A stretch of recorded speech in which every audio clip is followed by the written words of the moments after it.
네, 안녕하세요. 2025년 11월 26일 오늘도 함께 말씀을 가지고 은혜를 나누겠습니다.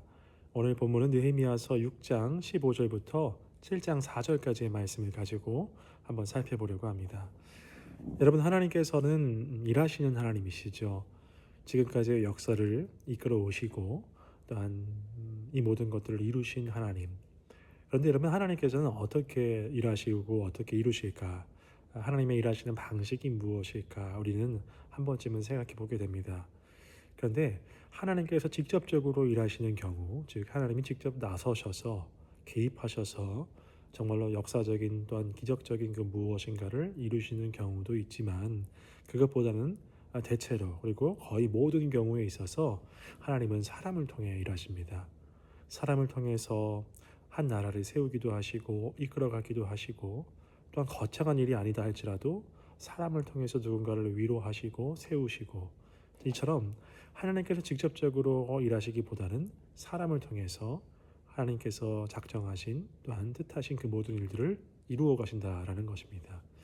그런데 여러분, 이렇게 하나님이 일하시는 방식이 사람을 통해서인데, 만약에 사람이 그 마음, 즉 하나님의 일하심에 동참하고자 하는 마음이라든지 하나님의 꿈을 꾸고자 하는 마음이 없다고 한다면, 하나님께서 어떻게 일하실 수 있을까 한번 생각해 보게 됩니다. 물론 하나님은 그 사람의 마음을 감동시키시고 변화시키셔서 마침내 그 일을 이루실 것이지만, 한편으로는 우리 입장에서 본다고 한다면 우리는 하나님의 사람들이죠. 하나님이 우리를 통해서 일하고 싶어 하시는데 우리가 그러한 마음이 있냐 없냐에 대해서 한번 생각해 보자라는 겁니다. 하나님의 나라를 꿈꾸고 하나님의 역사를 이루어 가기를 원하고, 그런 것들이 우리 마음 가운데 있어야 또 하나님께서 우리를 사용하실 텐데, 지금 우리는 그런 마음을 가지고 있느냐라는 것이지요.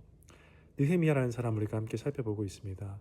이 느헤미야라는 사람은 하나님의 그 역사하심, 하나님의 일하심에 동참하고 쓰임 받았던 사람임은 분명합니다. 그런데 이 느헤미야가 어떤 상황 가운데에서 그랬습니까? 한번 살펴보자고 한다면 참 어려운 상황이죠. 그가 예루살렘의 황폐한 그 상황, 어떤 것도 할 수 없는 그 상황, 무엇을 할 수 있을까 의심되는 상황, 페르시아의 속국이 되어서 또한 많은 사람들이 포로로 끌려간 상태, 그래서 일할 사람도 없는 상태에서 어떻게 이 예루살렘 더 나아가서 이스라엘이 일으켜질 수 있을까? 도무지 생각해도 방법이 없죠.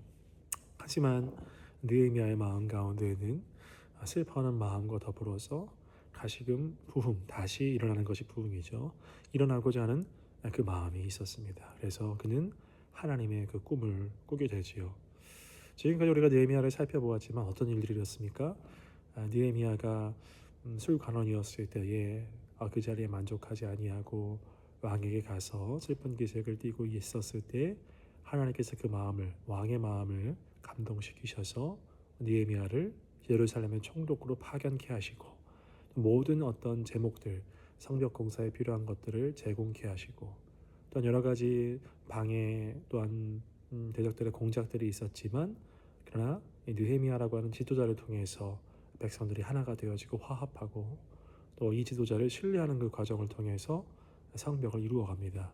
그래서 마침내 오늘 본문에서 52일 만에 그 성벽이 완전히 완공이 됩니다. 여러분, 예루살렘 성벽이 무너진 지 140년 만의 일이라고 하고요. 그 다음에 더 중요한 것은 무엇이냐면, 정말로 앞서서 말씀드렸지만 이것이 일어날 수 있을까? 다시 세워질 수 있을까? 다시 일으켜 세울 수 있을까? 황무한 땅, 아무도 없는 땅, 도무지 생각할 수 없는 그 땅 가운데에서 일어난 역사였습니다. 52일이라고 하는 이 짧은 시간도 대단하지만, 정말로 어떤 무에서 유라고 하는, 일어날 수 없을 것 같았던 그 모습에서 일어난 어떤 역사이기 때문에 참 하나님의 일하심이라고 밖에는 생각할 수가 없는 어떤 모습이었죠. 오늘 본문에서는 또한 이런 하나님의 일하심을 바라보면서 주변의 대적들이 크게 낙담하고 두려워하였다라고 이야기합니다. 대적들의 입장에서도 이것은 일어날 수가 없었던 일이었던 겁니다. 도무지 그들 스스로도 상상할 수가 없었던 일. 어떻게 예루살렘이 일어날 수 있겠어?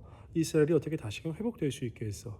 와서 성벽을 쌓는다고 한들 과연 쌓을 수나 있겠어? 라고 하는 어떤 그런 시선이었기 때문에, 그 모든 것들이 완공되었을 때 이것은 하나님이 하신 일이다라고 고백하지 않을 수가 없는 모습이었다라는 겁니다. 그래서 오늘 말씀에 보니까요, 대적들이 뭐라고 얘기를 했냐면 그들이 우리 하나님께서 이 역사를 이루신 줄을 알미었더라라고 이야기합니다. 하나님께서 이 역사를 이루신 줄을 그들이 알았다. 대적들이 알았다. 예. 여러분, 이 하나님의 역사, 하나님의 일하심이 이렇게 나타났습니다. 그런데 오늘 우리가 함께 살펴볼 것은 앞서서 제가 뭐라고 했죠? 하나님은 사람을 통해 일하신다고 했죠. 근데 그 사람이 어떤 마음을 가지고 있어야 할까? 이 부분을 우리가 생각해 봤으면 좋겠다는 겁니다. 느헤미야라는 사람은 그 안 될 것 같은 불가능한 상황 가운데에서 하나님의 꿈을 꾸었고, 또한 하나님의 일하심이 그 꿈과 더불어 화합하면서 그 꿈을 이끌어가면서 52일 만에 이 모든 성벽 재건을 이루었습니다. 불가능할 것 같았던 일이었고요. 또한 누구도 나서지 않는 상황이었습니다. 그런 가운데 느헤미야를 통해서 하나님께서 일하셨습니다. 여러분, 이것이 당시만의 일이 아니라 오늘 우리의 삶에서도 한번, 우리의 신앙에서도, 우리가 속한 교회에서도, 한국 교회에서도 한번 살펴봤으면 좋겠습니다. 누군가 지금 이 황무하고 무너져가는 사회, 교회, 여러 가지 세상 속에서 이러한 꿈을 가지고 있는 사람들이 있는가?